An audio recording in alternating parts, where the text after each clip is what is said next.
The hardware on this bike has just been phenomenal. It doesn't run a SRAM universal derailleur hanger, I'll be the first to admit it, but to be fair, even if it did, I doubt I'd be running T-type. And that is one thing I will gladly say, like, you do want to make sure that you have a 200mm travel fork for this frame. The axle to crown requirement of this frame warrants it. I was astonished to find that the vertical rear wheel travel is 200mm. Speaking of, this frame does make use of an adjustable leverage rate. The front triangle doesn't have in-tube cable routing, the rear does. How does the bike ride? Fan-bloody-tastic. I'm not joking, ladies and gentlemen. This is truly eye-opening. So before we get this video started, I need to give a huge shout out to one company in particular who, without their effort, this bike would not have come off the ground, and that would be True North Cycle Hub. Without their efforts for providing me with a Bosch Gen4 motor with 2-year legit warranty, again, this bike would not have been possible, ladies and gentlemen. Obviously, this bike has been made possible by quite a few companies who have been able to obviously purchase from, but again, True North Cycle Hub, they were the ones which made this possible. So again, huge shout out to them. I'll leave a link in the description for you to go check them out. And once again, many thanks to True North Cycle Hub. But with all that being said, let's dive into the main event.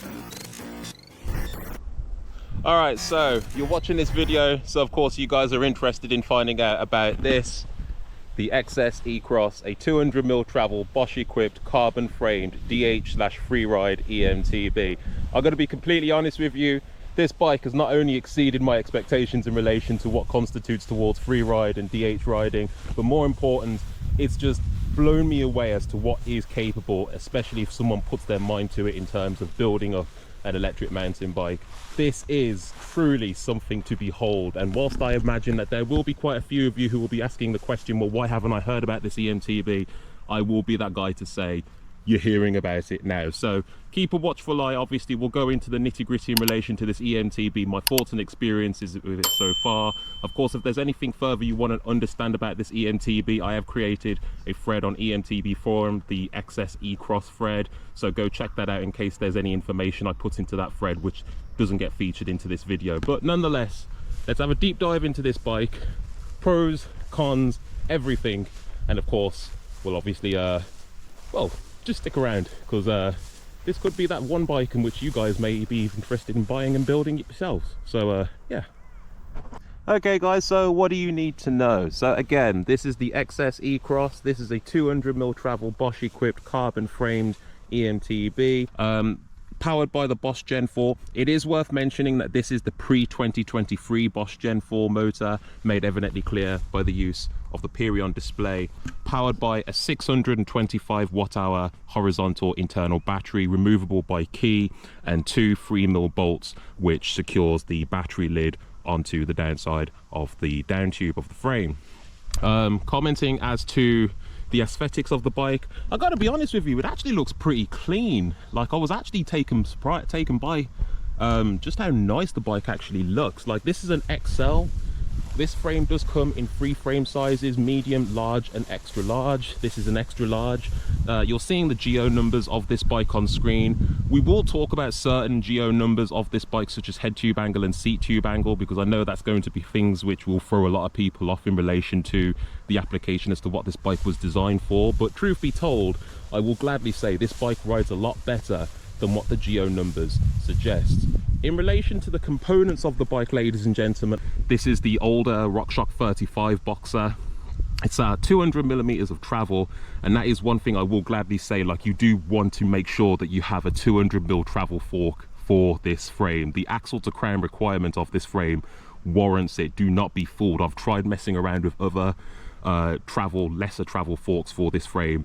It does not work. The bottom bracket just becomes monstrously low. The BB height is already quite low for this frame anyway, even ran at 27.5 front and rear, and you could argue that this frame should really be, well, this bike should really be a mullet, but I've gone with a 27.5 front and rear just to be safe.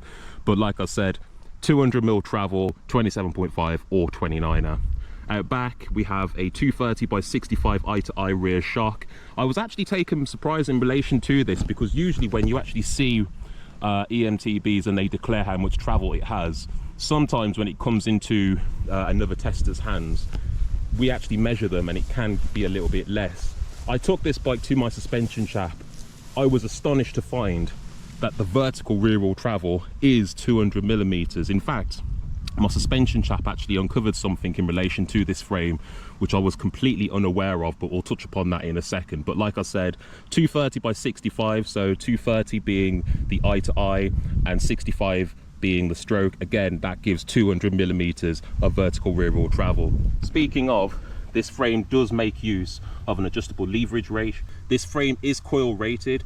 Unfortunately, I don't have progression rates in relation to which position you run the shock into. That's one thing, unfortunately, they haven't told me, which is a bit strange. But the general gist of it is, with an air shock, you'd put it in the front position, which is what my RockShox Super Deluxe Plus is set to. If I were to run a coil shock, then I would put it in the rear position, so that would make it more progressive. And truth be told, there is a different air shock in which I wouldn't mind playing around with this particular bike, but for the time being, the Super Deluxe paired with the Boxer fork does allow this bike to be fairly balanced. Obviously, setup was pretty simple. I'm quite familiar with this rear shock, and as for the Boxer, well, it's pretty simple. You can't really screw it up in terms of setting it up anyway. I'm running 2 volume spacers on the fork anyway. Speaking of Cockpit, it is race face, so race face Atlas bar 820, my usual go-to. Race face Chester stem. To be fair, actually, because this bike has a reach of over 500 mil, I did think that that 50 mil stem might be a bit too long. And I say that only because if you were to see in between the upper crown of the Boxer and my headset, I am running a 10 mil spacer. Ideally, what I should really do is I should actually replace that 10 mil spacer with a 5, drop it down a bit, go with a higher rise bar, and then by doing so I might be able to go with, like, say, a 40 to 45 mil stem.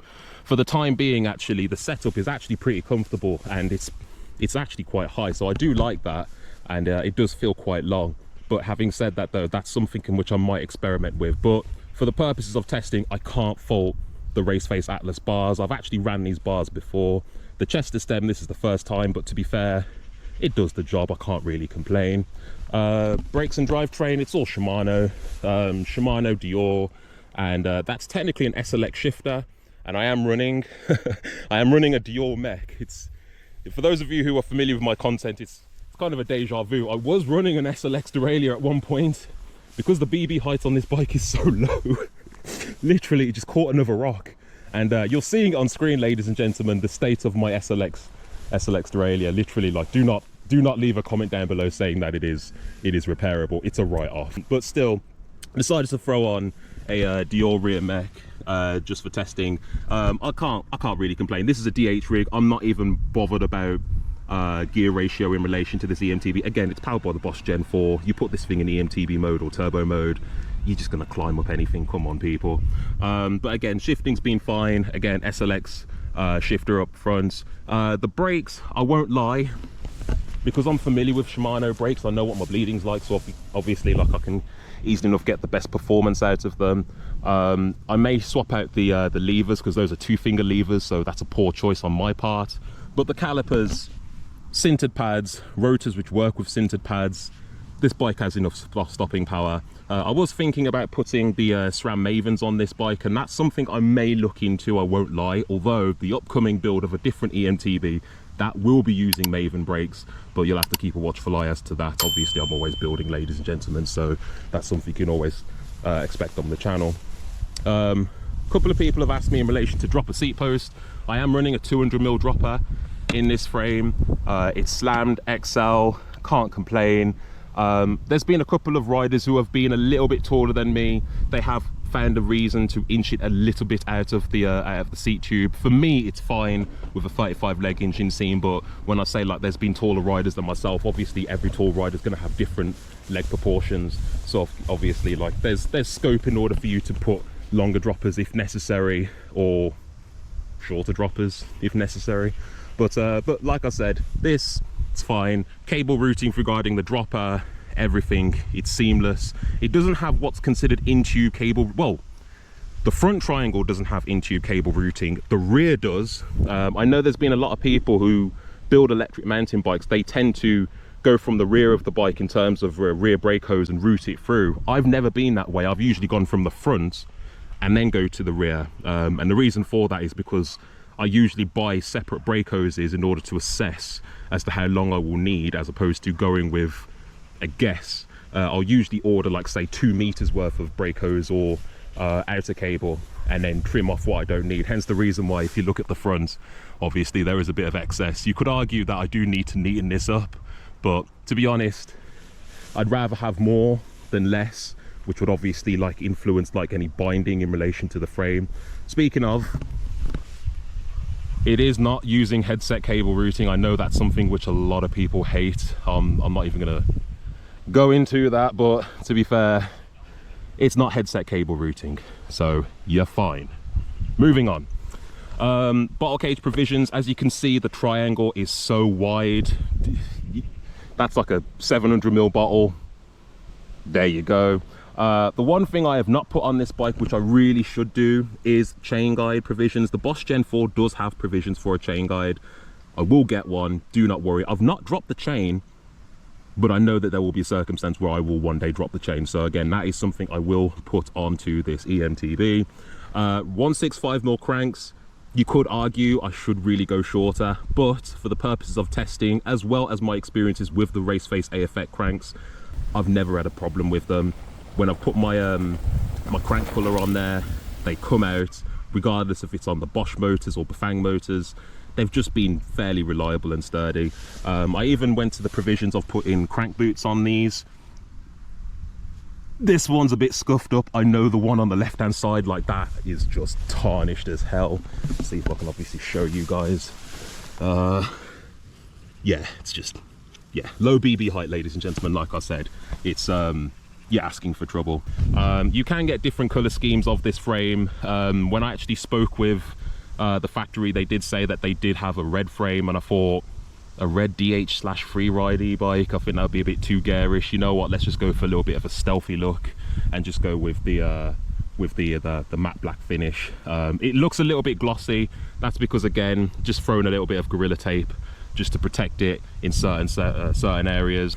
Cable routing is pretty simple, like I said. So again, the rear brake hose goes into the chainstay, through and then down into here, and then through and then up at the top of the down tube. Again, it's not difficult. You'd fathom it out. And again, my method of obviously routing through cables has always been from the front, and I will go through the back. But if you were to go from the rear of the bike and then go up, you can do so. Again, you would go through, out, in through there. Same thing on the other side regarding the gear cable, and then up. Regardless of whether or not you live in the States or Europe or UK, doesn't matter. The cable routing is universal. You can orient it however you want. It's not a case where one particular direction is specific for a particular hose or gear cable, outer cable, or anything along those lines. It is unidirectional. Obviously, your gear cable's obviously going to be on the left-hand side and protruding onto the right. And then for me, UK rider, rear brake and dropper cable on the right-hand side, and then goes into the left. So do not worry, easily settable, don't have to worry. One thing I will gladly say actually in relation to this frame, which I wasn't aware of originally, was the headset. Now, we might as well talk about the Geo. So yes, as you can see on the screen now, 65-degree head tube angle, that is steep. My original idea regarding this frame, because I've always used them, is to run an angle headset. You can't run an angle headset in this, unfortunately. And the reason for that is that because it uses what's known as an IS headset standard, integrated.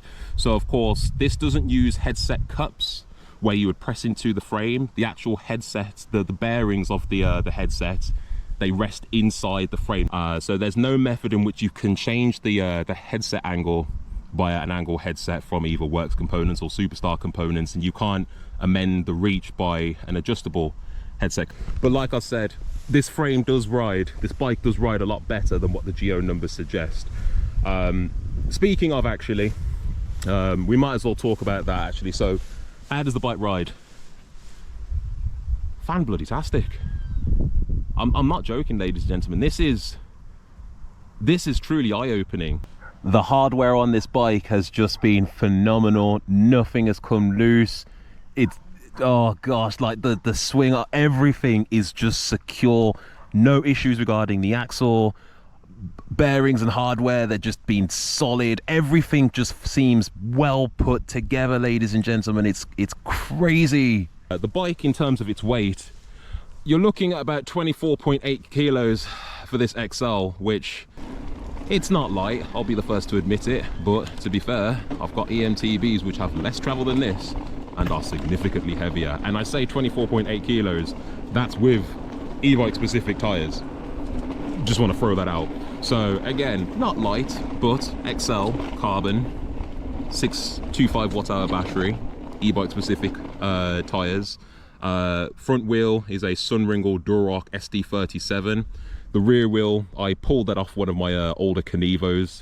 Technically that rear wheel did need a service, so I serviced it, so it's fine now, but I may reevaluate as to what rear wheel I decide to put into this bike, actually, because I know that the Roval Traverse, they're notorious, the free hubs, for being serviced. That's like the third time I've had to service that rear wheel now, actually. The rim, can't complain, it's fine, but the hub, that's just one thing in which, well, it reminds me why I stopped running that wheel, put it that way. It doesn't run a SRAM universal derailleur hanger, I'll be the first to admit it, but to be fair, even if it did, I doubt I'd be running T-type because, well, again, that's Shimano SLX derailleur, did not survive long. But all in all, I'm impressed. This is brilliant. But nevertheless, anyway, I'm going to wrap it up here, ladies and gentlemen, because I imagine this video has probably been like over 15 minutes long. If you've got any questions, leave them down in the comment section. If you want my honest opinion, this thing is awesome.